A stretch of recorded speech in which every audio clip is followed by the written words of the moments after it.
Using Cat Central's fault code lookup feature to find fault code definitions is a reliable way to access trusted Caterpillar information quicker than ever before. Here's how. Just open the Cat Central app on your mobile device. Select fault code lookup from the home screen. Then, input the fault code as seen on the piece of equipment. Once the code is entered, tap Lookup Code to get the definition.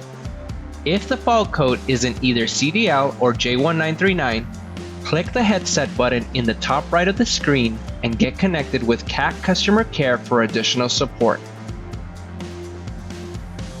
Let Cat Central be a guide and safe source of information for fault code definitions moving forward. Download the Cat Central app today and see for yourself. Or visit parts.cat.com/Cat Central to learn more.